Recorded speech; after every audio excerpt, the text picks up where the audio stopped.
Hi. Hi. I am so happy to be here. I'm happy for a lot of reasons. The subject we're going to talk about, efficiency in our work and life, slowing down to be more productive really, is one that, actually first I want to thank Melissa probably for even coming up with the word efficiency for me. We were working possibly on a project together. But the whole idea of slowing down is a deep need for me in my life. And so I'm happy to be here to talk about it and share what I have, what I know about it. Well, so we're going to share who we are, and you've done one of these things before, but I want you to give your name and your company and share a challenge you're having with this efficiency, productivity, or none of it, whatever it is, your challenges. And then I want to talk about what does your heart say about why you're here today. Now, this is because when we are in a meeting, people tend to be shy and don't want to talk. And I want everybody to be open-hearted today and vulnerable.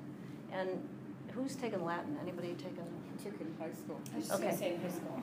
Do you know? Because I had to. Me too. Because I had to. Catholic schools. Yep. I was just going to say it was Catholic school.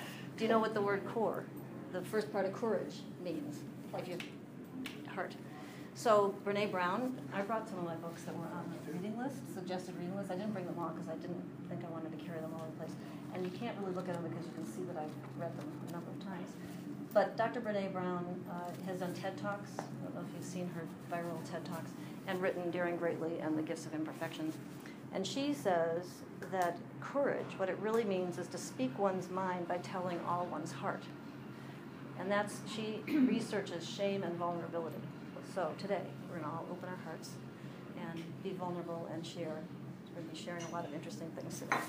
So I'll start. I am here, well, you know who I am, Holly Rogers Jordan. I'm trying to get back to my old Jordan name. Some of you know me as Holly Rogers in this special event industry. I am with HRJ Development, and my challenge is constant. I was brought up in a family of frenzy, chaos and frenzy. And if you weren't frenzied, you were in trouble. Like, I would as a little girl, hide in my room and lock my door so my mom couldn't find me doing nothing, playing with my dolls. So this is a topic that, in order for my health and my well-being and my productivity, has been dear to my heart. So my challenge is to not fall back on my, do something, fix it. That's what I tend to want to do.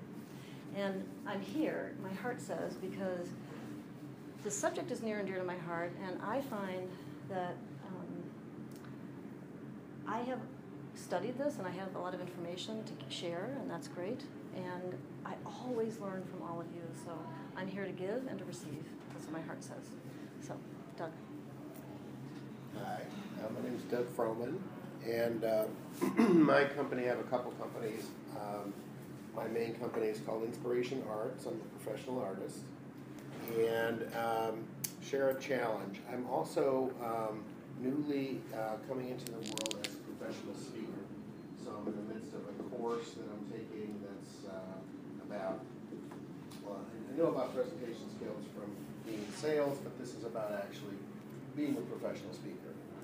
And what does my heart say about why I'm here? I'm here to support Holly, and I'm also here because this seemed like the kind of event that I might do in a different setting, a different topic. I think I'm mainly here in terms of my heart to support Holly. Hey, love it. Hello, I'm Noreen Kelly. My company is Noreen Kelly Communications. And a challenge relating to this topic is I would really like to make more time for slowing down. I do a few minutes of meditation every morning. I'd like to do more. I'd like to do, more at the close of the day.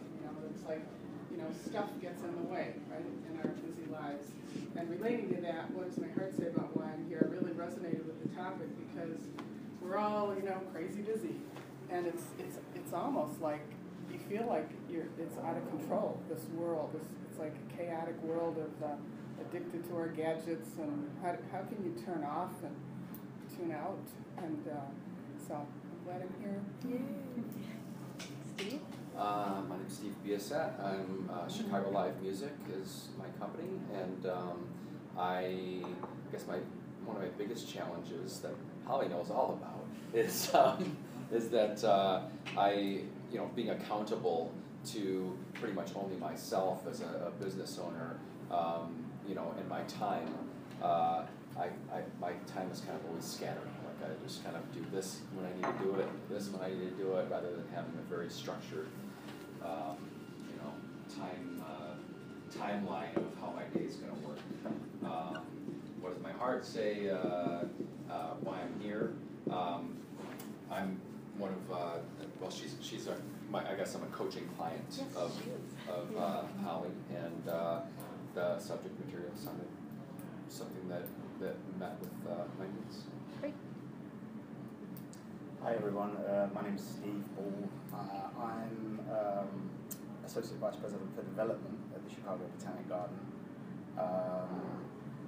I think I've been with the garden for about 7 years now, in corporate development, and make a lot of contacts. And I think I'm probably at the point, if we are being open and honest here, that I almost feel like I have too many contacts that I can't keep up, and it's almost become impossible just to tread water with emails and meetings and being invited to events. And I'm so close to not coming today because of various reasons, work related. But Too busy. Yes, but I think why my heart says I'm here is I totally believe in things happening for a reason, people crossing your path for a reason. I met Holly totally randomly at an event. We weren't even sat at the same table, we just met each other in the lobby and then parted ways again, swapped cards. But at the time I was probably feeling most overwhelmed with the busyness of it, is exactly when your email arrived. And I thought, oh, another email. But I opened it and I looked at it and I watched the video and I thought, oh, that's the reason she sent it to me. So that's why I'm here. I'm Love it. very excited to be here. Love it. Thank you. Hi, I'm Wendy Lederman with M&M Special Events, and I have a lot of similar challenges to both these gentlemen, as well as not only having so many things coming at me at once, it's also I tend to drawn towards a lot of creative projects, and so it's time management, scheduling myself. I always get it done, but it's flying by the seat of my pants. Okay, I love that, flying by the seat of your pants. And what's your heart say? My heart is just, always open to new experiences and growing and learning, so I'm glad that I was able to come here today. And I'm gonna, Chris, I know, will you join us, or do you need to be back there to keep an eye on us? Okay, so Chris I'm also working with, and so he's videotaping me today, which is really nice, but he's got a great company, so talk about him. Sure. I'm Chris Broadhead.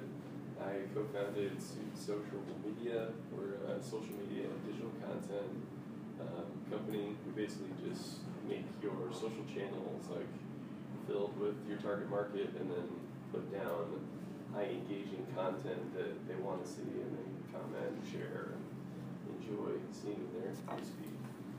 My challenge is basically just getting all of my crazy goals accomplished for the week and month and year.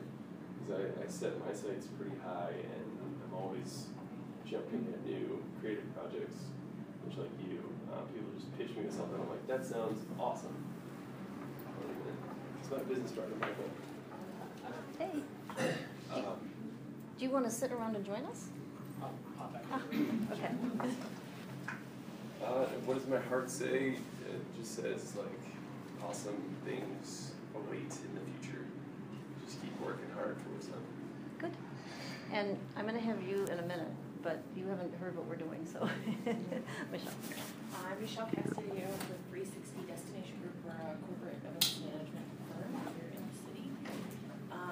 My challenge is probably similar to a lot of others. I'm very good at going at 100 miles an hour, but then stopping at the end of the day and feeling like I was very busy, but not really sure what I accomplished. I wasn't quite as focused. Things get done, but there's never, it could be a much clearer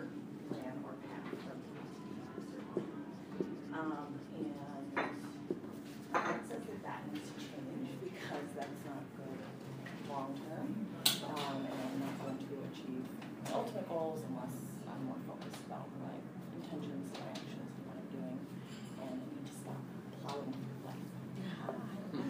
That's a good word. It's like this close to not coming, and I've got so much to do. There's just no way. But I thought, you know what?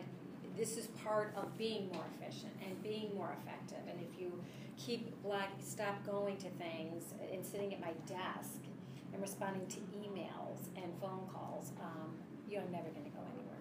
So that's what, and also to support you too. So thank you. Yay. And Michael? Oh, I'm sorry, I was missing a question here. Oh, Who just, are we? yeah. Who are you? And Oh. you don't have to do a challenge because if you don't want to, but we're talking about. He's got lots of challenges. Yes. All right. Give us a challenge in being too busy. Yes, exactly. Related to busy. I'm Michael Dennis. I'm the creative director of Two Social Media.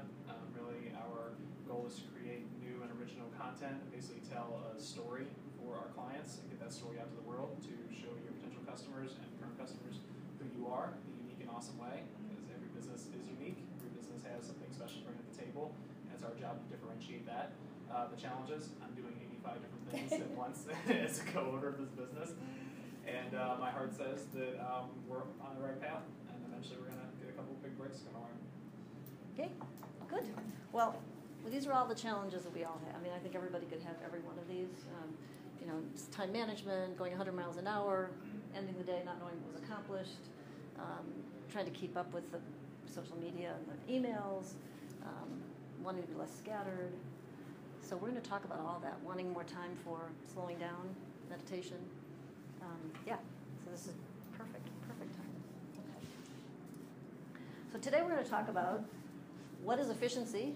Love the word, it's my new favorite word. We're going to spend a lot of time building a case for what I call renewal, which is the slowing down piece, renewing your own energy and filling your tank.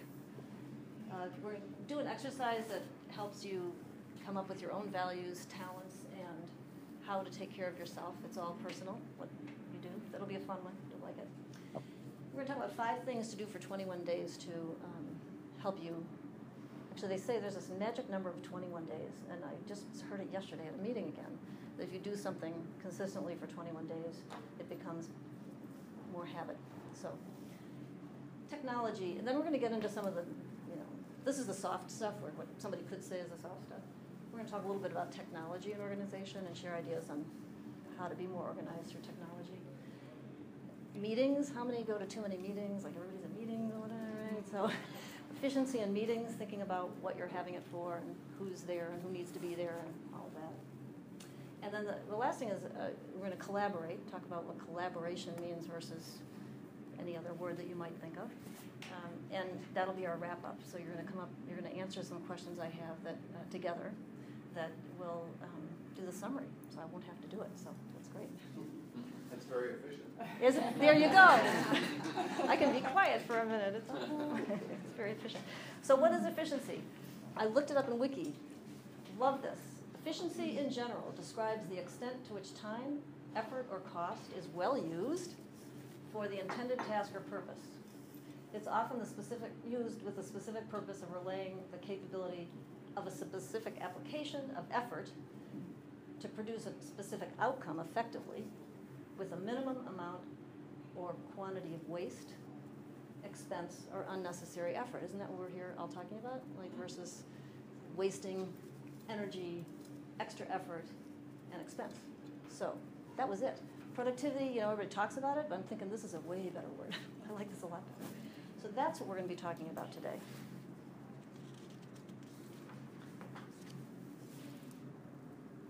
So this is what happened for me, is I had this old belief, and I see a raise of hands of anybody who might have had something like this belief before.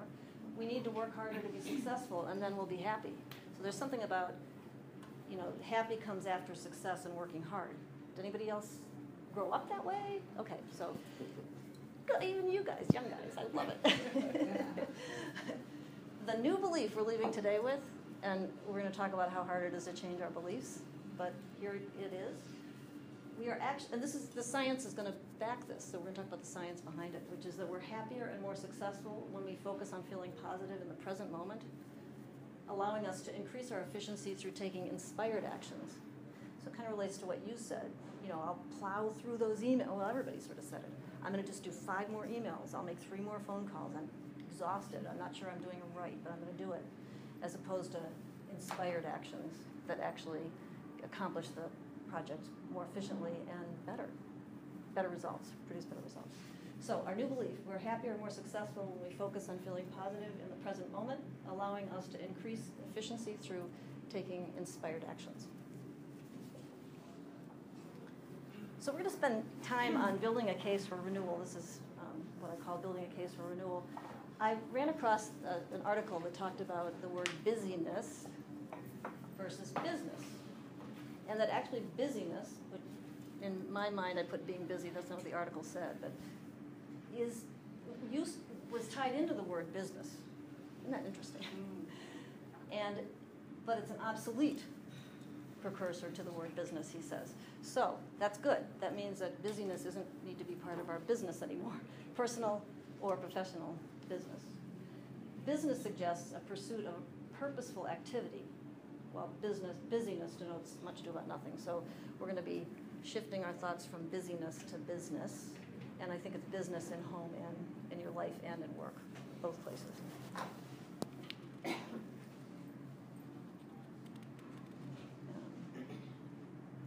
And happiness is not predicted by the external, it's not an extrinsic thing. You know, today, I'm practicing this, and today I'm in traffic, and I thought, I'm in traffic. And I'm like, you know what? I can be miserable in traffic, I can be happy in traffic. So we're going to talk about choices, making choices. And that actually, when we think differently, when we change how we think, it affects how we behave and our actions. So some of you have heard of conscious capitalism. Anybody? I know you have. And you have. Okay. You have, because I keep telling you about it. And you have, because I keep telling you about it. I think it's okay.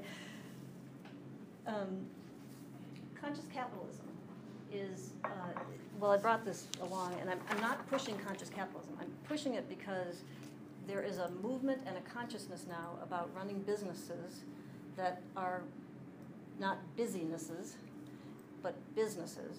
And they talk about 4 different things. So higher purpose. What's interesting to me is we've got two nonprofits here. Yeah, you guys are both nonprofit. So they're talking about running for-profit businesses with a higher purpose of some kind, which is often a nonprofit. So some of the companies are Starbucks and Southwest Airlines and Whole Foods and Container Store. And so the higher purpose is that you get more productivity out of people when they feel that they're not just selling things at the Container Store, when there's something bigger than that involved. So higher purpose. Stakeholder orientation, an acronym they use is SPICE, and it means you care about your stakeholders. And the stakeholders are society, so taking care of society in some way, partners, your investors, your customers, and your employees. So, for example, with employees, I love this employee part, because did anybody read the Gallup poll recently that said 55% of workers are disengaged from work? That was a recent poll. 55% of people are disengaged at work, and so disengaged means somebody I read somewhere, and I can't tell you because I read so many things, but that it's like riding a bike with flat tires. So are you getting productivity out of these disengaged employees? Not really. So Container Store, for example, pays their salespeople $25 an hour or something, a lot of money, does a lot of training, and they get no turnover. They have people that really know what they're doing. And the end result for the whole conscious capitalism concept, so it works, is it's new enough that just last year Goldman Sachs was able to do some track record of it. Those companies are 25% or more profitable than companies that are run in the old way. So taking care of your employees and your stakeholders and your suppliers and whoever else is yours is really, really important and having a higher purpose in improving efficiency, productivity. People want to be there, and in profit. Conscious leadership. So the leadership makes a conscious decision to be driven by service to the firm's purpose rather than powered by money. So I love the idea because it's conscious capitalism. They're there to make money, and they're powered by good stuff. Like, for example, the companies have values. I was at a program a few weeks ago, and Ace Hardware, I think he's the CEO of he's the head of the board or something, I'm not sure, because Ace is a very unique way they work. They're all independent stores, and they have this cover Ace thing. Well, it was interesting because Ace Hardware, these little neighborhood stores, are beating out the big box stores. They were, I think I think he said 30%. Is that my phone? Sorry, no, that was Okay. my bad. Sounds like my phone. They were 30% more profit. Actually, they increased their profits by 30% last year, and Lowe's and Home Depot are struggling. So one of the things he said, here's this big, old guy, been running business, and this is company values we're talking about, not his values. Winning, excellence, love, I thought that was pretty interesting, integrity, gratitude, humility, and teamwork. And what happens, what they do with these values is they walk the walk. Leadership walks the walk. So if one of the employees comes and says, I'm having a hard time with the customer, how do I handle it? And they say, based on our values, what would you do? How would you handle it? So everything comes down to handling things. And if it's an employee issue, same thing. So having values, and we're going to do an exercise to do your own values, but I think it's an interesting idea that a company, when you have values, actually produces more productivity within the company. When it's walk the walk, when the leadership actually does it. And then conscious culture, and the words they use are tactile. And this, I think, is true of us personally, too, these words. Trust. When I'm living, being a trustful person, that is, and so in business, the same thing. Authenticity. I came today thinking, I'm just going to be myself. What else can I be? Authenticity, but as a company, authenticity, caring.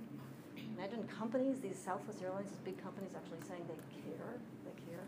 Transparency, integrity, learning. So there's a lot of education that goes on in all these programs, constant training, and empowerment.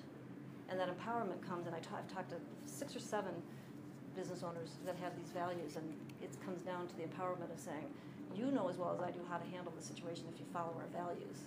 So you can be the person selling it on the floor at Container Store and still be able to make decisions. It's empowering people. Yes, I did that. And yeah. So just get my paper here. Building a case for renewal.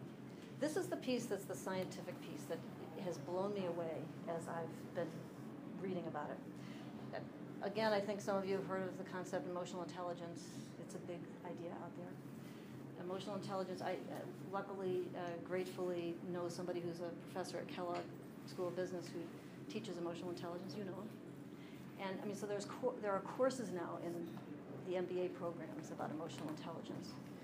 And I also was lucky enough to be at a 4-hour program where Dr. Richard Voyotsis, who wrote a book, hey, come on in. Thank you. Hi, how are you? Thank you. Who wrote a book called Resonant Leadership, among other things, but he, in his 4-hour program, he was talking all about emotional intelligence. He's the main guru of emotional intelligence, and he was showing slides of our brain and what happens to our brain when we are calm and when we're not. I mean, literally, your brain shuts down when you're not calm. So do you think your best thoughts when you're wild and stressed? Probably. I mean, build a case for no, you don't. And so there's a science, again, exciting to me, and there's a science out there. This is a brand new idea. That's a consciousness out there that being calm, and we're going to come up with ways to do that, actually creates more productivity and more creativity. So feeling hopeful, laughing, playing, being joyful, like playing is something we've all forgotten how to do. And I've started hula hooping a few years ago. Anybody remember hula hooping? Okay. It's the queen of my block. well, I'm really good at it again. And I work at home, and I'm by myself, and sometimes I'm losing my mind, and I just get that hula hoop out, and you can do it anywhere. And you cannot stop laughing. It's the most silly thing in the world. It's playful. And then I go back to my desk, and I'm actually got ideas. I know what I'm going to do. So when we're feeling hopeful, when we're laughing, when we're being playful, when we have joy, a lot of good things happen. So I didn't want to start here talking about what bad things happen when we don't have those. We will touch on that because I have to. But what happens when we actually do this, and why is it important to have renewal? So our physiology releases dopamine, for example, and dopamine turns on all the learning centers in your brain. Okay, so go play and turn on the learning centers in your brain. It also releases oxytocin, and oxytocin is, they call it the bonding hormone. It incorporates trust and compassion and helps facilitate groups better. It opens your heart to hear what people have to say. So these are being secreted into our body when we're happy and joyful and playful, and not when we're not. Vasopressin, which there's evidence that says that it creates a maternal, they call it maternal, I'm going to say anybody who's a father, same thing, or if you have a pet, but that when something happens to my kids, I'm going to use my kids, I'm calm. So that also gets released when we're happy and joyful and playful and all those things. Our blood pressure gets lowered, and we all know that. I mean, we know that it gets higher if you're stressed, so therefore it gets lowered if you're not. And all of those things increase creativity, productivity, and energy. So I mean, the science is behind this. I was at a program yesterday. Her name is Jennifer Weigel. She's a Chicago Tribune writer. I don't know if and she was talking about how she was talking a little bit about this, something sort of different, but that there's new consciousness all the time in the world. That who remembers flying on planes where there was smoking on planes? Like, oh my God! And now there's nobody would. It would be ridiculous to think of it. So this is a new consciousness of conscious capitalism and the science behind slowing down to be more productive. I love it. It's great. It also we secrete hormones that protect us from toxins. So natural immunities. So again, when we're happy, playful, all these things, this is what happens to our bodies. Physiologically, it happens.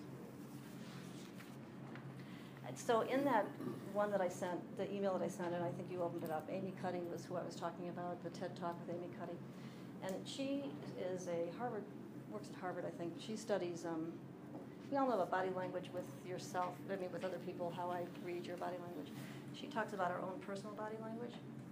And, what happens when an Olympic runner runs across the finish, or the Boston Marathon? They may see, they go like this, right? Yeah. If you do that for 2 minutes, I did it this morning before I started this class, before you're going into a meeting, before you're meeting a new client or whatever it might be that feels stressful, it raises your cortisol, lowers your cortisol, which is a stress hormone, and raises your testosterone, which is a confidence builder. So honestly, do it right now. Just everybody, raise your hand, lift your head up, chin up, there you go, and you'll feel better, I promise. So when you're about to go into a bad meeting, go into the bathroom and do this. She says, do you feel it? Can you feel it? You've done it. Yes. Have you? I can share a story. Yes, please. Yes. The day after doing it, I had a very difficult call with one of our partners, and I did that and actually had the call, and the call went so differently from how I had imagined it was going to go. We were laughing on the phone, we were joking, and they renewed their support and actually talking about increasing it. And it was totally blowing me away because we were laughing and joking like we hadn't before. It's someone I not particularly have a good relationship with, but it was a totally different conversation. So the outcome was completely Well, different. and Well, maybe not. it may be coincidental. I'm just saying it's the truth. That's what actually happened. Yeah. Well, because Yeah. our energy is contagious, you know, Yeah. and what she shows on in the video is if you're going for a job interview or you're about to meet a prospect, a new client, what do we do? But nowadays, you know, you're hunched over, you're looking at your phone, you're like this. Well, that is not helpful. And what's really helpful is this. So it does. It changes the energy level. And in the test she did, they overwhelmingly hired the person who had done this for 2 minutes in the bathroom before they hired the other person. So energy. Not during the interview, though. No. You probably won't do that. That could be a good twist. Yeah, do it during the interview as the interviewer. Throw people off. Yeah. Well, and we've all heard of fight or flight, whatever that one is. I mean, that is still in our, you know, from cave days of if there was a lion coming at us, we had to fight or fly, get out of there. And what happens with that is your brain, the blood stops going to your brain and it goes to your extremities. You can run or fight or whatever you need to do. Well, we still have it. We still do that. I do it. I can feel it in my body. I'm nervous about a call, or you know, my kid does something stupid and it really bothers me, whatever it might be. Things happen in life that are not life-threatening really anymore, but we get that same thing. So again, how can your brain be, when you're overwhelmed by your emails or don't know what the next step is, your brain shuts down. It just does. It just does. Physiologically, it shuts down so that you can run and get away from nothing. So it's not necessary anymore. Especially if you're at your desk having that reaction. Like, say it again? Especially if you're at your desk and you're having that reaction, you know, doing something like this gets you up and out of it, you know. Because if you're just sitting there processing, it's not that great. So do it a couple times a day. Close your door. I got other things you can do in your office too, a couple times a day that will be interesting. Before I really move on, I wanted to say one of the books, I don't know if anybody who opened up the suggested reading list, but Untethered Soul, I didn't bring that, but it's on my iPad. Our energy is contagious, and our energy is contagious. And so he Leave, you know. Yeah. It's like Don't want to be in this meeting. Right, don't want to be in this meeting. Isn't it something? Yeah. And it's not helpful. It drains your energy, Yeah. is the point of it. So again, being able to step behind it. And I think part of it is also realizing what you can't control. That's where it really comes from. You know, Yes. I mean, if you know, Say it again. So an you example. can't, in the example you just gave, if the girl didn't call, he couldn't control that. So why even think about it? What's the point? It's like you in the traffic this morning. Yeah. You can't control the traffic. You've got a choice whether you want to But I get can angry react to about it it or right. or not. Yeah. Yeah. So sometimes it's just identifying the things you can control and can't. Yes. But it's hard to get it out of your mind. Yeah. Get rid of the committee. I mean, Yeah. do that. Exactly. Yeah. I think easier said than done. Oh, Yeah. Right. I'm exhausted, and then once I turn off the lights, like, you know, wide awake with all the stuff going on. No. Well, we'll talk about that in a minute. Turning the lights off and getting that brain to slow down. But it is, and what he talks about is standing behind it. Like, just let it go. Okay, keep talking, whatever you want to say. But I don't need to get hooked into it. Easier said than done, believe me. My committee's going 24/7 too.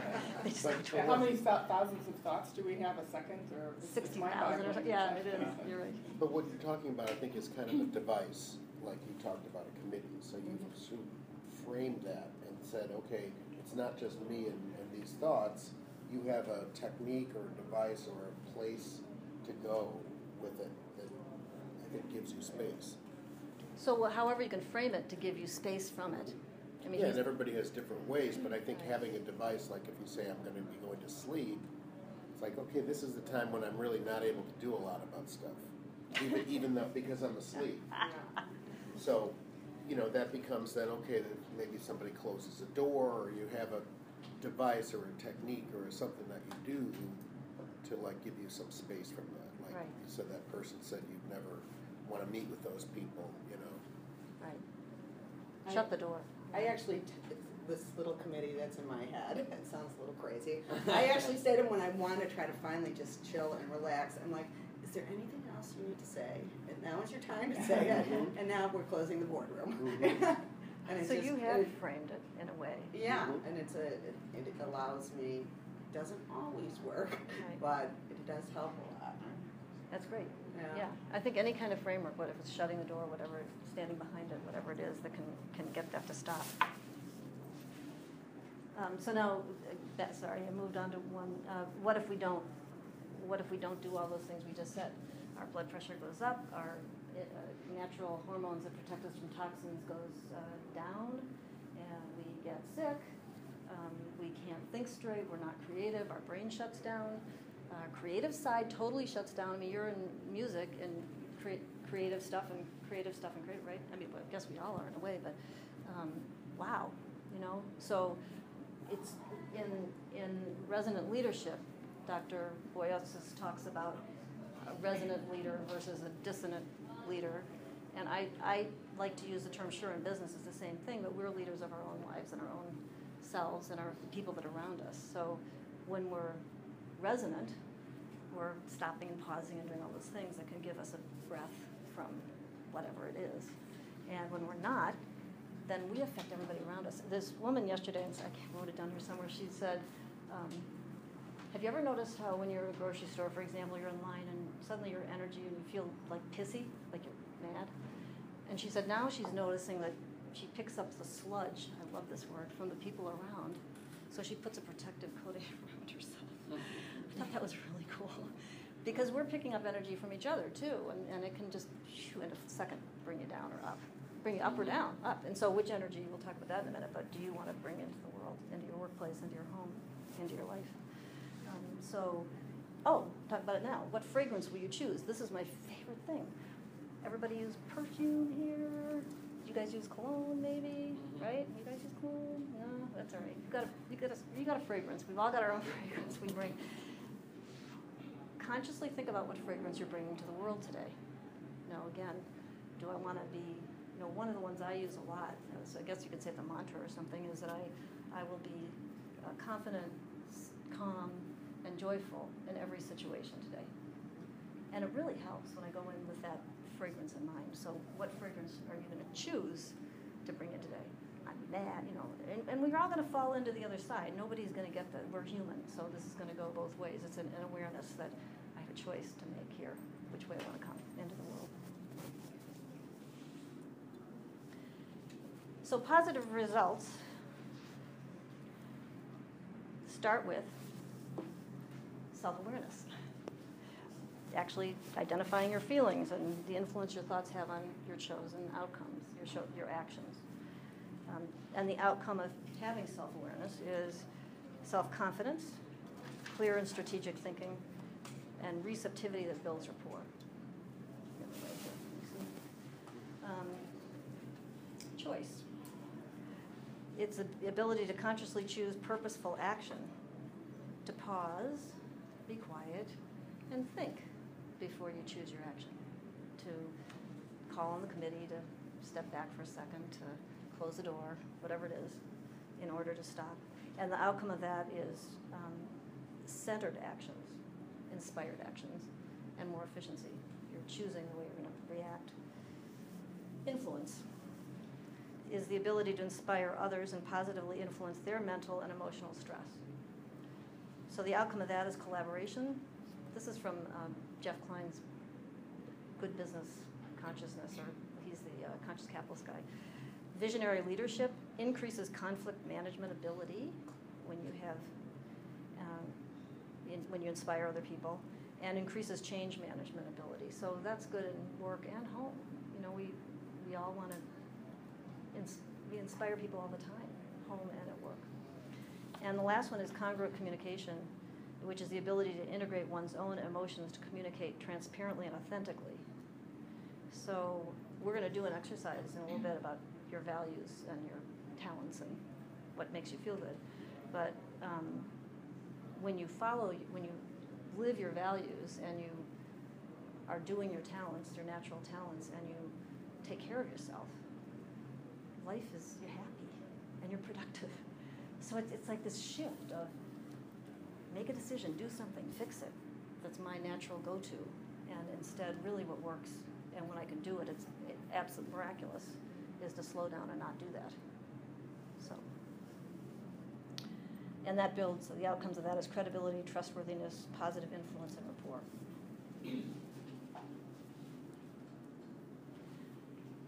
So, building a case for quiet. To Melissa's point about closing your eyes and then you're like, oh, your mind goes crazy. Part of renewal is being quiet. And I'm going to share a story. I'm going to be open-hearted and vulnerable. That when I let's see, my kids are, how old are they now? So it was 22 years ago. I was in therapy, and my life was crazy, and for a whole lot of reasons. Not my kids were the least crazy part of it. And she said, your assignment is to go into a dark room by yourself, no noise, no music, no television, no nothing, like dark room, shut the door, and put a timer on for 3 minutes and see what happens. I was out of my mind crazy for 3 minutes. My mind was going, right? And I've gotten to a point now where when one of the things that makes me feel good when you do yours is in yoga, there's a position called Shavasana. Anybody know Shavasana? I'm at my computer, I've been working for 4 straight hours, I've gotten all this stuff done, been pretty productive, and all of a sudden, and I don't know, it's my brain, but maybe all of us, it's spinning. Honestly, I don't know what to do next. And I lay down for 20 minutes in Shavasana. And you don't sleep. Don't think I sleep. It could be a nap, though. Nap could be good. Maybe I sleep. I could sleep, but it seems like 20 minutes is it. And my brain does what you just said, Melissa. It's going like this, all these things. And then I can watch it now. It starts doing this, and it starts doing this. And then maybe I sleep for 5 minutes. I don't know. But I get up, and I think, these are the 3 things I'm going to do right now. And I absolutely get them done in 10 minutes instead of an hour if I was struggling to push through it. And they're way better. I have to say, even this program was an idea that started, and I kept laying in Shavasana and coming up with these ideas, and getting books would come my way. Things would come my way that were related to this. And I'm like, isn't this something much more productive when you can just slow down? So quiet, and in stillness is where the answers lie. I want to ask you if you think, when you think of Gandhi or Jesus or Muhammad or whoever, Buddha, were they running around like crazy people? No, and they got a lot accomplished. So I'm suggesting that meditation, more meditation. Were you talking about meditation too? You were, yeah. Or whatever you want to do, Shavasana, I don't care what it is, to bring quiet to yourself.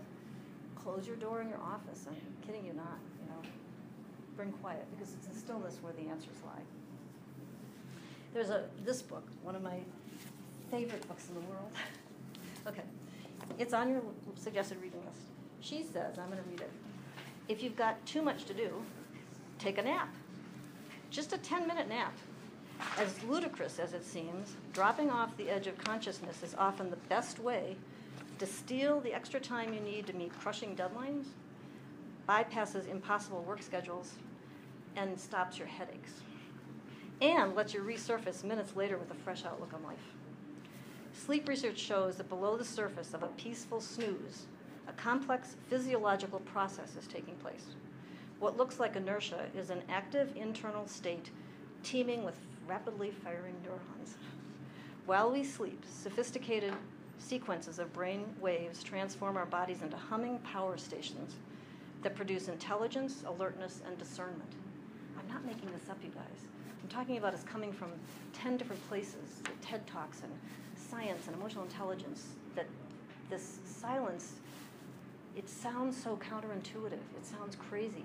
And in these conscious capitalist companies, I can't remember which one it is, several of them have nap rooms. Like, they allow naps. Oh my gosh, as a way to increase productivity of their people. I know in our businesses we probably can't do that.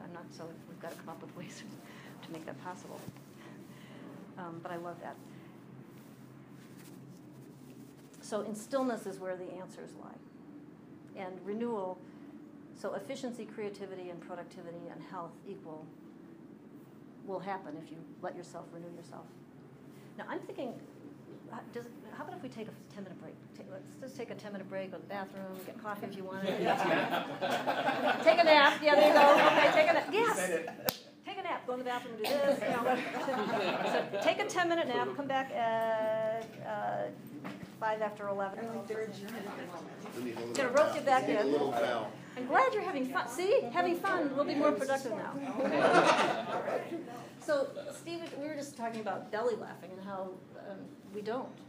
I think have forgotten like how to do that. Or how we used to as kids. How we used to as kids. And so on YouTube there are hysterical. Have you ever watched a baby laugh? I mean, even if it's your own baby or not, right? Go on YouTube. You cannot not laugh. They laugh hysterically, and you can't not. So if you want a belly laugh, go on YouTube and find a baby. Or find a baby. Or find a real baby. It's even better. Yeah, it's even better. They're so cute. I spend time with my grandkids. Yeah. And it's just as good as belly laughing. Because it just, everything else goes away. Because if you stay focused and be in the moments, it's like so joyful. So it just, that naturally present Yeah. just slows me down. Yeah. And saying, the hell with the rest of the world. I'm right here. Anything else. And then pay attention when you go back after that, how productive you are. That's what one of the things I want you to get out of this is when you really go do that, go be playful or whatever it is you do, then go back and you won't believe how productive you are. You'll get something knocked out in 10 minutes that would have taken you 2 hours if you powered through it. And it's better probably. You know, your mind can relax. So it's really cool. All right, an article that I came across, somebody sent to me called Uncovering the Blind Spot of Leadership by C. Otto Scharmer. He talks about 7 leadership capacities, and I'm talking about leadership in terms of business, but also I think, again, I'm going to say we lead our own lives, so leadership in terms of our lives. And his whole, what he talks about, the beginning of the article, is the overview of the article, is that nothing is certain except change in our world right now, and that's one of the reasons I think we're all feeling overwhelmed, because it's, I'd like something to be certain. I don't know, I mean, is my coffee every morning? Sometimes I don't have cream. It's like nothing's certain really. And so in order to manage that, he talks about letting it emerge, whatever it is. So we're going to go through this. I recreated this. He has a better one on his article, but I recreated it.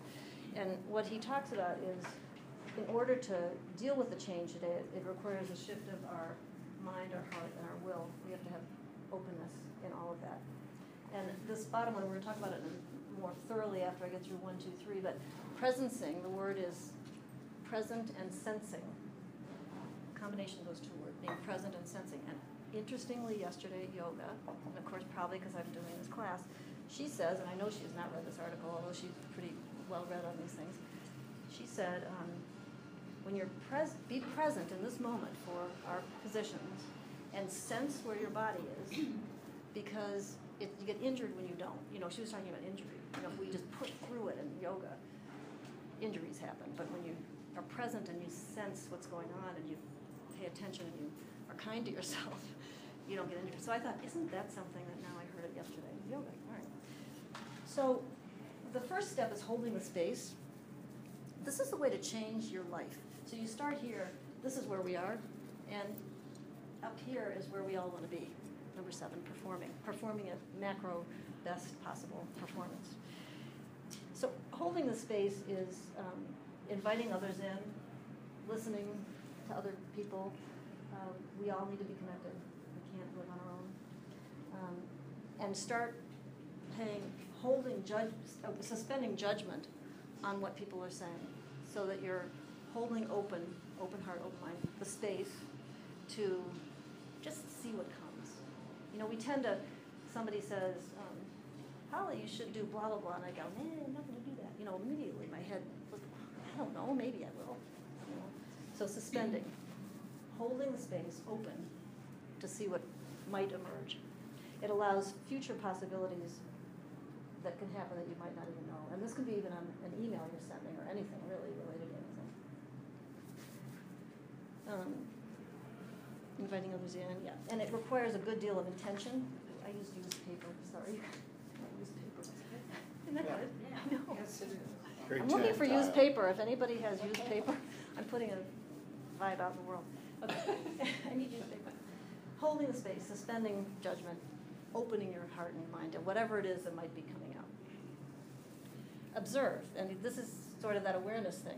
With your mind wide open, shutting down the judgment, the habit of judging automatically based on past experiences. You know, it didn't work before. I just, again, read something recently about, I think it's Einstein or somebody said, you can't solve today's problems with yesterday's solutions or something like that. In other words, you need to open up to a new idea. There isn't an old idea that's going to work in today's world, in this constantly changing world. So stop judging based on past experiences. Opening up to a place of inquiry and wonder. And it is difficult to let go of existing ideas, but this idea of playful and children, inquiry and wonder. Have you walked in the snow when you're miserable and it's freezing cold and you hate it with a child? And they're in inquiry and wonder and woohoo, yay, right? So, and that's another fragrance I take out sometimes for myself is say, I'm just going to go out with wonder and inquiry. Like, what is out there today? And a glass of wine? No. That could be one of the things. There we go. That goes on your list of what feels good. Makes you feel Add a good. little bit of that fragrance to that That's wine. good fragrance. Right. It's a good one. It's a good one. That was good. And So that then is as- a belly laugh. And then you see, we all just belly laugh. Look at this. This is good. Now you're open. Your brain just opened up. You can hear what I'm trying to say. This forward stuff. Sensing and the letting go. And this part I love because when you get down here, you're letting go of all the old stuff, all the old beliefs, all whatever has held you back, has gotten you to where you are. And I'll talk about presencing in a minute, but this is my favorite thing, letting come. Letting come. So what is emerging out of this open mind, open heart, open will, no judgment, past answers aren't going to work necessarily, what's the new answers, what can we do differently, and letting it come. And the letting come comes in silence. You can't let come, you know, I talk about angel voices. They don't chase you down. Honest to God, if you're running around, they're not going to stop. You can't hear them. They don't stop for you. So the presencing is that piece, is being present in this moment, sensing what's happening right now, not worrying about yesterday or next year, what your job's going to be like, or whatever it is that we do. And then you can let it come, whatever it is, what's emerging. So the whole thing, he's talking about letting a new way emerge for yourself. It could be if you're trying to start a new business, you know, you're doing something totally different. Well, when I started my business, I had this very specific idea of what it was going to be, and it's emerging into that and speaking. I love speaking. Well, who knew, you know? So if I didn't be quiet and listen and sense and be present to what might happen, opportunity at ISIS to speak in March was awesome. Thank you. Who knew? Who would know? So what's emerging, let it come. So he talks about, get back to my notes because this presencing, it connects to the deepest source of your will. An open will allows you to act from the emerging whole. It's no longer me creating alone. I feel connected to something deeper, a sense of love for the world and what is coming. And intuitively you know what to do. And this is what I'm talking about when I lay in Shavasana. It absolutely happens. Now, it's taken me time to make this work, so it doesn't happen in a minute. But I get up and I know what to do. I know what the email needs to look like, what it needs to say. I mean, it's unbelievable. And it's this letting come. In quietness and stillness is where that happens. And when you take care of yourself, it's the renewal piece of it too. Crystallizing, enacting, embodying it, crystallizing starts, okay, what is it that I want to do? You know, it starts crystallizing. You start formulating what it is, and keeping your open mind, open heart, and open will. And this often relates to a group of people. You might, you know, we can't do these things by ourselves. So it could be talking to you all and saying, oh, you could do this or that, and letting it come. Crystallizing is enacting, and the momentum builds, and then prototyping is embodying it. And I'm not going to go too deeply into this because we're running out of time, but read the article because it's like mind-blowing. It's not long. It's not long. And then performing, he talks about macro violin performing. So we're all trying to get to that spot where we're so good at what it is, that whatever it is, this email that we're writing, it could even be as small as that, or running the marathon, or I don't know what it is, you know. But it comes from something bigger than us. This is not us figuring it out. We can't figure it out. We cannot figure it out. So it's only in the silence and the quiet are the other voices, is your intuition that's so wise able to emerge and let you know what to do. Could you speak more about the prototyping?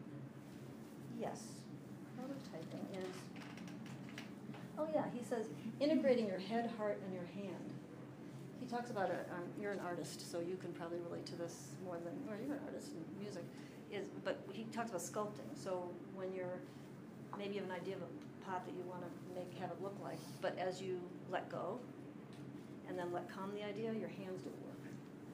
So it comes from your heart, not from your head, saying, because maybe it shouldn't look like that one that you just had in your mind before, or you saw it in a magazine you wanted to recreate, and something else comes out of it. So it's really letting go of your, we all want to have like the answer, right? We all want to have the answer, and that isn't where it comes from. It comes from this inner place that only having the silence and then letting it happen.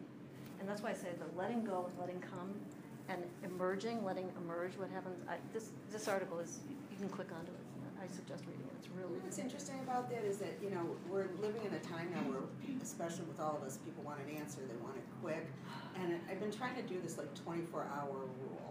And, you know, a lot of my clients are not liking it because they want their answers, but you come to such a better, rational, logical decision if you make them wait, you know, instead of always just hopping to all their demands. And why didn't you get back to me? I'm like, you emailed me 3 minutes ago. Right. You know? Yeah. Yeah, so it's that balance and, too. Yeah, it's forcing people that doesn't want to wait at all. You know, It's true. you know, I found on that email, you know, ideas that, because I've struggled with that before. Where like, okay, I got to answer this person's questions, blah blah blah. Right. So I put everything else aside and I answer the questions or whatever, and I'm all stressed and what have you. And I found that now I still answer them right away, but I answer them, hi, you know, well, I didn't answer you right but I say, you know, hi, you know, I really want to focus on your question, and I'm out doing, you know, whatever it is I'm doing right now, but I'd like to, you know, get back to you tomorrow. Is that okay? You know, and that way it like You're acknowledging them. it takes the pressure off of me, but it also puts it in a proactive stance of like I don't have to be defensive when they call back and say, why didn't you answer me? You know, I'm answering you now, but I'm going to answer you further tomorrow. Right. You know? Well, and you're setting their expectations Yeah. for a period of, and you're kind of also over time training them a little bit, like what you were saying, Right. to say, okay, I'm not necessarily one of these, you know, jumping beans, Right. you know, but I'm going to get back to you, and it's going to be there's going to be a quality response. Yeah. Right. And you're important to me, And you're- so I want to give you the time of thought to really Exactly. answer I it. think the most important thing is that to be acknowledged. I got your email. Yeah. I got your text. I'm working on it. I'll get back to you. As long as they know, that's Right. what we were talking about before, it makes me crazy that people don't call me back. Tell me you're not interested, but just call me back. Yeah, right, It's like, right. please. Mhm. It's being respectful. kind of rude, actually. Yeah. You don't ever hear from somebody, but yeah, but not. Well, but we're Getting saying back the to other getting side of it too, which is that you don't, I mean, what you were saying was you don't want to be in that position of saying, I must get back to this person right away. The etiquette has gone because people Right. write a long email to you, lots of questions, and then they'll phone you 10 minutes later. Have you read my email? Yeah. Mhm. And that drives me nuts. So Right. people will come to your desk and say, did you read my email yet? Yeah. I said, well, why did you send it to me if you're going to come and talk about it? We're here now. Emails and the Right. 10 other phone calls from everyone else, Right. you know, that Right. we're all dealing with. And I've got in the habit now, if I see the string of like several people, I just read the last one because the chances are it's been solved. I can delete the previous 9 because there it is. Don't respond because it probably will get solved. So there you go. But it is a reflection over time because I always used to say, hi, how are you at the beginning of emails, and always used to have a nice sign off, and then I notice people sending emails that are just, have you done this yet? Right. There's not even a hello, there's not even a goodbye, but the trouble is I'm doing it too now.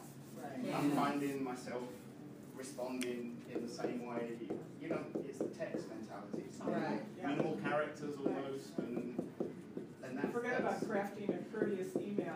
But there is such importance in that, though. There is such importance, I think, in what was it? There's a show. I don't know if you guys watched this show that was started in Silicon Valley. Oh yeah. It's so funny. And last night there was something that like everything's all tongue in cheek, but there was something that was said last night that I was like, yes, that is important. And it was like about like when you greet somebody in an email, like not just like a a quick whatever. It's like always start with a nicety. Always start with it, no matter how busy you are or how curt they came across to begin with. It's like, how are you today? I hope you're having a great day. Here's my answer to your question. Mm-hmm. Then a nice sign off. Yeah. So, So don't respond to get solved? yeah. No. Are you writing that down? Write it down. But it's like when this 24-hour thing just because things happen. I'm not saying don't acknowledge it, but think about it, Right. let them wait, Let 'em all because it's ponder. all gonna, Right. it's getting caught up in the drama of it all. Right. Yeah. It's training, so. Yeah, and it is training, Right. yeah. So I think what you're all sort of summing it up is the idea of your training. When you can respond and say, I'm going to get back to you tomorrow, or whatever it is you're doing, you're acknowledging, which is really nice, and you're giving yourself some time to think about it, and you actually will come up with a better solution. And sometimes it's all solved. Maybe they figured it out by then. Right. It's also allowing them time to think about all the crazy thoughts that were going on, there were ideas that were in their head to put it into a little more perspective. Because we're all in this. I keep doing this, the spin, yeah. So whoever's in the spin that sent you the spinning email needs to unspin too. And you're able to keep focus on whatever you're doing so your time management doesn't get out of Right, otherwise, whack. and the other thing is that I have found to be helpful is that when I wake up in the morning and if it's the one thing of the whole day or the person that pissed me off or whatever, let me take care of that first thing, because otherwise it's gonna keep clouding my day, Yeah. And to take the one issue that's like. In the morning. In the morning. When you're fresh. Yeah, when get you're it fresh. done. Get it done, otherwise all day long you're gonna keep thinking how you're gonna approach it, how you're gonna do it, and it's gonna, at least it's, I'm trying to be better with my time management and that all clouds it. Well, we're going to talk a little bit about that too, but I want to do a fun exercise right now that's about not as dry as that. So you've got on your sheet a little spot for values, talents, and what makes you feel good. So we're going to start with values, and I'm being completely open-hearted and sharing with you my values. They're not the only values. You might have different values, and pick a couple of values. These are things, I looked up the definition of value. It says in Wiki, they can be defined as broad preferences concerning appropriate courses of action or outcomes. So things like equal rights for all, or people should be treated with respect and dignity, those are values. Values do influence our attitudes and behaviors. So, and tied into companies have values, it might be an idea for you to try to think about it for your company. Today we're doing ourselves, but so what are your values? Mine are integrity, absolutely, joy. I do really like to have joy. I like to be joyful.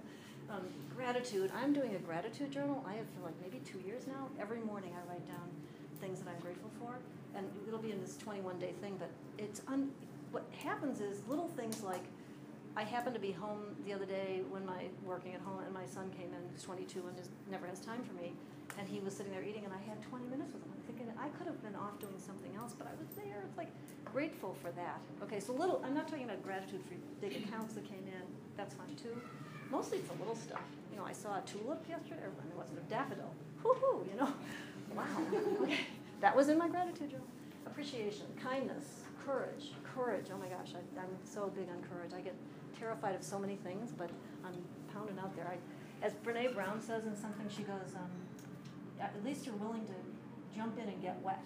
Her daughter was a swimmer and didn't want to do this breaststroke or whatever it was, and she said, well, just just do it. You're not going to win, but when you're willing to jump in and get wet, it doesn't matter what the outcome is. Anyway, courage, grace, intelligence, playfulness, and stillness and serenity. So take really 2 minutes and just think about 2 values that are important for you. They can be these or others or.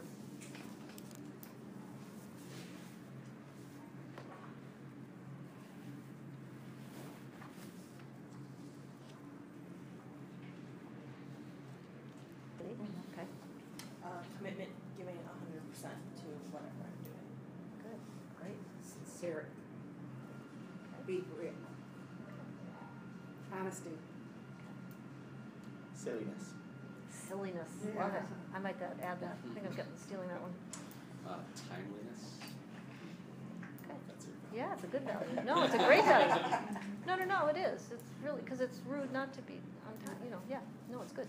Authenticity. Perfect. Inspiration. Okay. Good.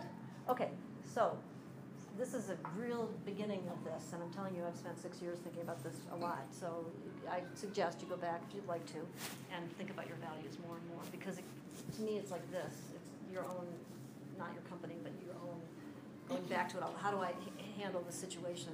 Well, if these are my values, then I'm not going to yell at my son and tell him he's an idiot. Not that I would, but you know what I'm saying? Anything you can frame your answers around that, your solutions around it. So the second thing is, what are your natural talents? So in another book that I suggested you read called Unshackled Leadership by Scott Hunter, he says, he goes into corporations all the time and does this in corporations. He says, what is your gift? Like, what makes you unique? What do you bring to life that's special? And, we all have unique talents that nobody else has. And when we can be using our talents, when we're in a job that doesn't use our talents, we're not happy. You can't be successful. You're bound to not succeed. So when you can figure out what your natural talents are, and you get into work that's like that, then you're productive and you're happy. So mine are, I think I bring out potential in people. I'm goofy enough, but I love to move physically. I'm ballet, yoga, you name it, hula hoop, swim, cross-country ski. Making connections. I feel like I connect people a lot. In fact, the woman that couldn't be here that you got to come for, I saw her yesterday Yeah.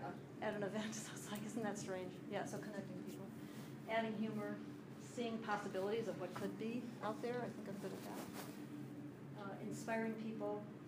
Embracing change, as funny as it sounds, I'm terrified of change, but I do seem to embrace it. I mean, I thought about this one a lot. Do I take it off of there? Is that a talent? But I actually jump into change and maybe later go, what was I thinking? Resourcefulness and making a difference in lives. So these are just a few examples. Come up with 2 things that are your natural, something you, when you're just being authentically you, what is it? Actually, before you start that, I have a great story to tell, which will help you think of this. So when I was working at Stuart Rogers, we had really busy times and it was chaos and crazy. And I went in and I was hula hooping in the back production office because they were all ready to just quit. And so they start laughing, and one of the kids there said, that's the nest of holly. And I'm like, what? Well, it turns out it's from a movie. I don't have any idea what movie. But I've taken that on and said, when I'm being authentic, what's my holly nest?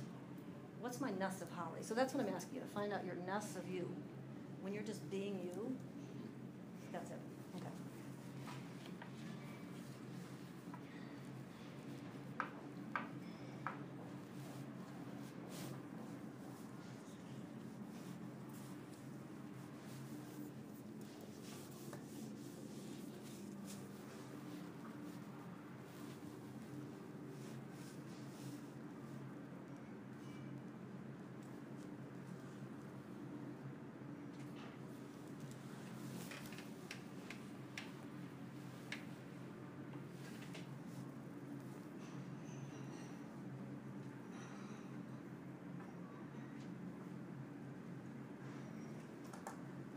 We'll start there, maybe. Oh. What's Well, a natural talent you have? I think I usually can take, I have kind of a twisted sense of humor. So I can take a situation and just lighten it, and whether it be someone's awful thing that's going on in their life, we try to find something positive, but always with a little humor. Good. Yay. That was my first one as well. Well, take it. If that's you, yay. You guys could work together. I'd say listening. I'm a caring person. Listening. Good. Naturally caring. Creativity. Okay. Yeah, you are, definitely. The paradox of big picture, flexibility, creativity, intuition, and also focused efficiency. Bottom lining, down to earth. Well, and those are interesting. They're kind of opposite sometimes. Creativity is like out there. Me, I'm kind of out there, but I'm also sort of organized. But you're very organized. I know you are, and you're creative. Good. Okay. Inspiring others. Yeah, you do. Collaborator. Yeah. Okay. I know all of you, so I kind of. Mine was also, finding humor in all situations. So I think just being in the event business, because sometimes you have to laugh. But my other one was probably problem solving, being able to look at things from a different perspective and not focusing on what's going wrong, but what can we do to make it right. Well, I had advocates and creative, but I think one of the talents is empowering people.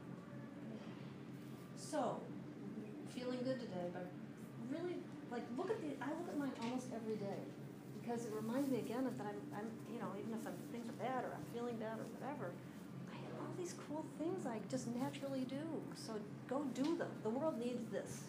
The world needs what you naturally do, this talent. They need humor, it needs empowerment, it needs silliness, it needs whatever. So yeah, go do it. Okay. And then the last one, and this, I love this, I feel good by. What is your list of ingredients that makes you feel good? And again, we're just going to take a few minutes, but this is the key. This is the whole shebang.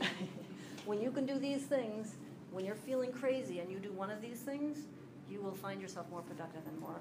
Your brain will open up, your blood will flow, you will have creativity and efficiency. So mine are being with nature, movement, and doing nothing. Steve and I were talking about this, honestly doing nothing. I had this epiphany about 5 years ago that my mother-in-law, who's my ex, my mother, but we adore each other, is great at spontaneity. Like she just keeps things off her plate so that we can just go to Dunkin' Donuts if we feel like it or something. I mean, like, she's done this her whole life. This is not just a new thing since she's 80. So doing nothing so that I can spontaneously do something. How cool is that? Oh, it's my favorite thing in the world. When I have nothing to do on a weekend, all right, reading, being with friends, hugging. So whoever hugged me, did you hug me? Somebody, everybody hugged me. Yeah. I like hugs, okay? So these are the ingredients that make me feel good. So come up with a couple things for yourself, and then I'm going to have you go home and play with it more.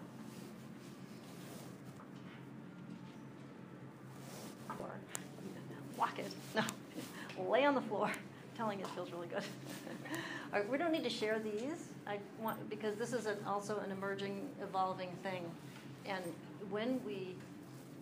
Oh, and I wanted to read something about this that Jeff Klein in Just Good Business. This is not just capital. This is about business, being successful in your business. He says, and I'm kind of quoting it, movement releases endorphins and enhances our mood. It boosts energy. It shifts our perspectives and opens space for creativity to flow. It oxygenates the brain, the blood. He says, building a culture of trust, love, and care begins with ourselves. If we treat ourselves with respect, then we can care for others. When we're overstressed and tapped out, our ability to show up with conscious awareness is diminished. When we are rested, nourished, and healthy, we're better equipped to deal with the daily exigency of life and work with clarity and expansiveness. I mean, this is not a feel-good book. This is about how to build a good business, okay? We can be understanding and patient with ourselves and others, but the chance begins at home by caring for ourselves, and then from there we can care for others. And we know this, in an airplane it says take the face mask to whatever. Take care of yourself. You only can do it if you can only take care of others if you take care of yourself. Okay. Okay, so now, let's do this one. Just quickly, living a life in alignment means living a life aligned with your values, using your talents, taking care of yourself, living in the present. That's business versus busyness, and that equals inspired actions. And I'm going to just quickly go over this because we're going to be getting out of here shortly. Time is running out, but let's see where that one is.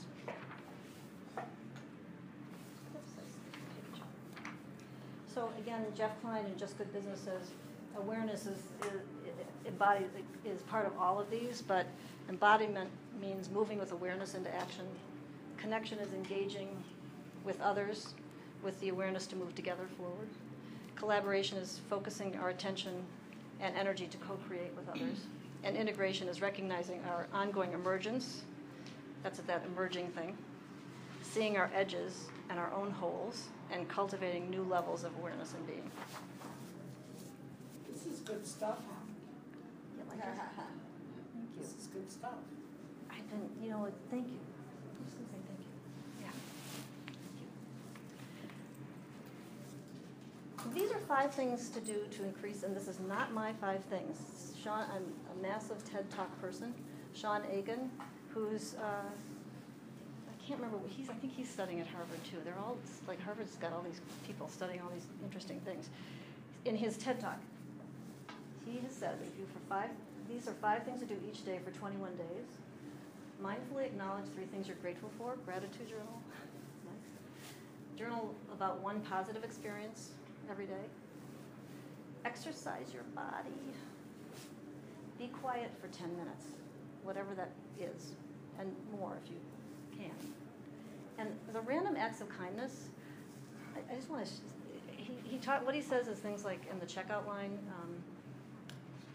do you know that, so you go to the grocery store, you go to Target or whatever, they're mostly not, people don't even look them in the eye, the cashiers. What does that feel like? They do it Trader Joe's. Yeah. Well, I mean, us as customers. Right. Can look, they're people, you know, so a random act of kindness would be to actually just say hi to talk to the person Or that's the helping. toll And booth. it's Toll booth is a booth. classic one. People just throw their money in a wall, give them money, just drive past and just say Yeah. hello. Can you think of other Yeah, random? and pay for the in the person. bond by Lynn McTaggart, she has a whole bunch of them, including, like if you're doing the self-checkout at the grocery store and there's change, just leave the change for the next person. Nice. What else? Anybody? I went to a women's networking thing a few weeks ago, and the gal that was talking is one of the wife of the owners of Illuminati's, and she does a lot of speaking. Yeah, and her and her daughter started a small silver heart, and they went to other countries and just randomly, just somebody who touched them in a conversation, or maybe just needed to know that somebody cared. So they now given away over 7,000 hearts, and they're little pewter ones. And I just think that it's, you know, people just rush through the day, and you know, if somebody came up to you and handed it, you know, bring a little joy for a moment, Yeah. please. You think also too, when that happens, when someone does, even if you're rushing here and someone does it, okay, and then you pass it on, Right. which is good. But I think the reverse happens too. You know, someone honks at you, someone's rude to you, then you're at the checkout counter, like you hear, and that ripple effect. Right. And you know, and I always tell my kids too, oh, someone's being mean, or when they're 22 and 19 now, but when they were younger, like, you know, mean people are hurting. They're hurting themselves. So you just don't take it personally, but you know, and happy people want to share happiness. So just to keep that in Yeah. mind, but you know, and then you can be that way too. But you know Yeah. that and dealing with people, and that helps you, I think, move forward. Like, you know, this person's had a whole day. You're so right. Yeah. My girlfriend always reminds me of that because I tend to be a very reactive person, and like, you know, it's someone, you know, I'll come into contact with someone and they're just a miserable person, and I want to react, or I want to kind of, you know, whatever, and she's like, she'll just tell me they're a miserable person and they're an unhappy person. You don't know what made them unhappy. Just be happy. You know, just be happy that, you know, whatever. And those reminders are so important to me because it's hard for me sometimes to like, I just want to, you know. When you take it personally, like, you know, Yeah. you're not gonna do that to me, and if I can't do it back to you, then I'll do it to the next person. Yeah. You know, Right. so, yeah. Well, and energy is contagious. Yes. I mean, it is. It just is. We pick up on each other's cues. So it's like, I love that she said yesterday, put that protective coating around yourself, because it isn't about you, mostly. Mhm. It's not. There was a commercial a while ago, and I don't know what it was for, but it was awesome. And it was somebody, dropped something, and the guy picked it up for her, and then she went ahead, and something happened somewhere, and then she did something nice for them, and then they did. So it's it's for that- insurance company. It like wasn't. Bank of Omaha or something. Yes, Yeah. it was, and it was. I wish they kept it on, because that's Yeah. Mhm. exactly what it's about. It moves it forward, just as honking at somebody. Now my new thing, my mother-in-law does this too, and I learned from her. So somebody honks at me or cuts me off or something, and I wave. That's what I do. I give the peace sign. Yeah, I probably think I'm a goofball. I got a Whatever. choice. I've got this little sticker that says love at the bottom above my City of Chicago sticker, and I either honk the horn or I look at the sticker, and I try to look at the sticker. There you go. That's it. Yeah, and we're gonna all honk back sometime. Yeah. I mean, that's a big lesson I've learned, is to cut myself a break when I'm not perfect. I just give a look like, what?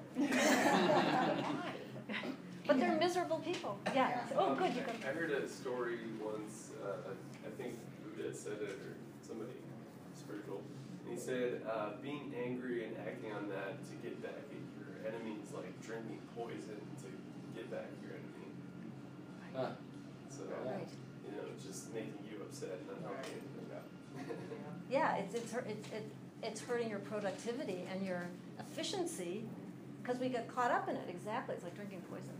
Thank you for sharing. Yeah, there's again a TED Talk. Dan Gilbert, he's written, or it was called "The Surprising Science of Happiness."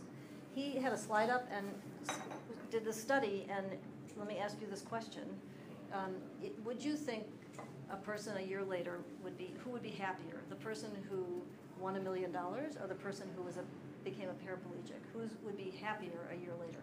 What would you guess? Yeah, $1 million. It's gonna be the paraplegic. They're equal. Oh. They're equal, because I don't know why. But they've done this study, and I'm thinking, so happiness isn't extrinsic. It's in our heart. If you're paraplegic and that's it for life, then you figure out how to be happy in your life, I guess. And you got the $1 million and you spend it, or now your house didn't make you happy, that bigger house and the bigger car. But I just thought that was fascinating. So yeah, happiness comes from being happy and passing it on, and yeah. So these are the 5 things to do. It's on your sheet. We're going to take just a minute, because I think the soft stuff is much more fun than what this stuff is. But what are some, how can technology support efficiency? LinkedIn has done some really remarkable things. I'm big on LinkedIn, but for example, if you email through it, it has a list of all your emails on it. It tells you when you connected with people. Anybody else have other ways they use LinkedIn? It emails me my schedule now. Somehow I connected it to my Google Calendar. I have no idea, but it emails me every day my calendar. Okay. So that, and for keeping in touch with people, because I do think, Chris and I were talking about the drip method of marketing. If you're in business, is just, I actually touched, just once in a while. So on LinkedIn, I don't know if you even look at it, but it tells you, did I send you a happy anniversary or something? Didn't I recently? Yes, Yeah. okay. And I think I sent you something just recently. Did you have it? Okay. So to me, it's like a touch. Happy birthday, or this or that. Facebook too, but this is my business people. And so anyway, LinkedIn is great technology to support efficiency. Google Calendar, oh my God, and I think I told you this, Melissa, but I believe this completely. Use it the way you all use it, put everything in it, because then you don't have to think about it. It's off your head, out of your brain. You put something in your calendar, connect with Michelle on Tuesday, then I don't have to think about it. But the other thing is to put time in your calendar for you. And I remember, I think we had a conversation about it, was in that meeting, and everybody's looking at me going, what? Because if you put in time for you to think, you know what happens? Your time to think is 1 hour, right? It's 1 to 2 in this day. And somebody knocks on your door and you go, okay, they can come in. Well, if you were in a meeting with somebody, would you do that? Right. You're just as important as anybody out there. Actually more, if you're going to listen to the science of what we're talking about. So put time in your calendar for you, too. That's sort of soft stuff, but I believe that. schedule planning time, there you go. Email folders, who uses Google, or you all using, okay. You really got me hooked on the tags. Oh my gosh, if you tag stuff, you can see it in all different ways. You can tag it 10 different ways and find things. Anybody? No. Life, yoga is the best thing in the world. She says you're never going to get to the position. the journey is the journey. But is to just say to myself, do I really need to go on email right now? Or give yourself an hour off every 2 hours from email or something. And I was also taught through something, and somebody told me, don't go to your emails the first thing with the coffee. First meditate, because now I started meditating. So before you even hit the email, it's like get in the mood, get in the zone, and then go and do the nonsense, clicking off all the crap that comes off. Well, and you'll have more email to look at if you wait. Yeah. Go on there right first thing in the morning. So we all talked about too many meetings, right? We get meetings all day. What do you do if you're running the meeting? I mean, I love this first one. Who needs to be there? It's kind of like the emails you said that you get, and there's all these people responding, and everybody can finally it's solved. But did everybody need to be on the email? No, that's the thing. If people were using carbon paper, they wouldn't be copying everybody. Yeah. Right. People respond to all, like we don't. Yeah.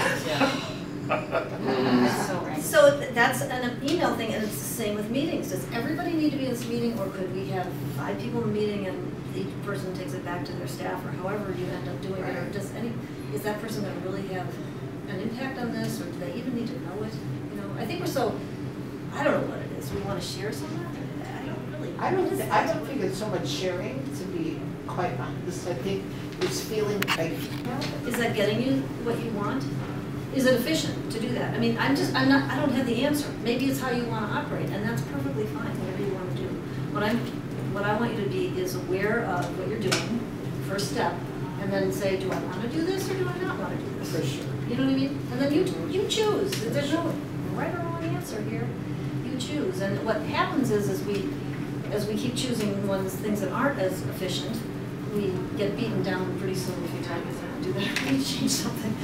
Thank you for been in meetings where I didn't think I belonged. Actually, didn't feel like I needed to be there. I wasn't present. So it's even that. It's like, hey, how do you be present when you don't care, or is that part of your job, or you've been brought in for some wrong reason? So when you're participating, be present and participate mindfully.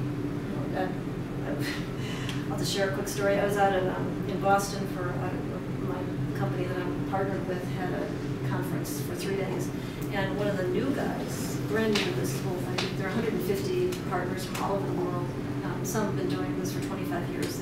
I was there because I'm new at it and I wanted to learn, right? So I participated mindfully and said a few things, but not much. He went on and on and on, and finally on the second day, the president of our company, David Kerwin, said, I can't remember how he said it, but he basically told Jeff to shut up. And then he said, I'm being nice to you right now. 3 years ago I wouldn't have been so nice, but I'm involved now, or something like that. So be mindful, participate mindfully, and it seems like sometimes there are people who take over. And then I think as a leader of the meeting, I thought he did a nice job. He was pretty nice about it, but he got his point across. And we all felt better, like it was a total waste of time. Yeah. The last thing we're doing, and I'm going to play with this, the idea of collaboration. I'm going to read, I put it up here. The definition of collaboration is, Yeah. Collaboration is working with each other to do a task and to achieve shared goals. It's a recursive, I had to look up the word recursive. It means characterized by recurrence or repetition. It's a recursive process where 2 or more people or organizations work together to realize shared goals. This is more than the intersection of common goals seen in cooperative ventures, but a deep collective determination to reach an identical objective. Okay, so because of being efficient and because I'm tired of talking, you're going to run the rest of the meeting. You're going to collaborate together on these 3 questions, and the way it works is we're going to divide 2, 3, 1, 2. I'd like to have 3 groups, so this is going to be a little tricky. 1, 2, 3, you guys, well, the 2 Steves, sure. And you too. Oh, will you participate? Sure. Oh, come here, then you're gonna answer these 3 questions. And then you're gonna have about 6 minutes, and I'm gonna have you then swap groups. So somebody will stay in the group, and the others will move. Having fun and silliness is awesome. Don't lose that, you know, we can easily lose that. Try to do that every day. That's one of your 21-day things. Okay. Self-awareness, absolutely, so that you cannot change without being aware of what you're doing. So it's a step that follows through all of this. Trusting your talents, I love that. You know, that in all this change we do, we forget that we're uniquely who we are. It doesn't matter anything else that's going on out there, but I actually have things that are just me that are really good. So trust your talents. And body language is, I mean, I'm really into that one. So when you get an email from me and I say, raise your hand. And again, using technology, Google, LinkedIn, or whatever, to be more efficient. Before we go, what I'd really love is to have you hand business cards to each other. Everybody give each other, I'll get mine. And on a business card,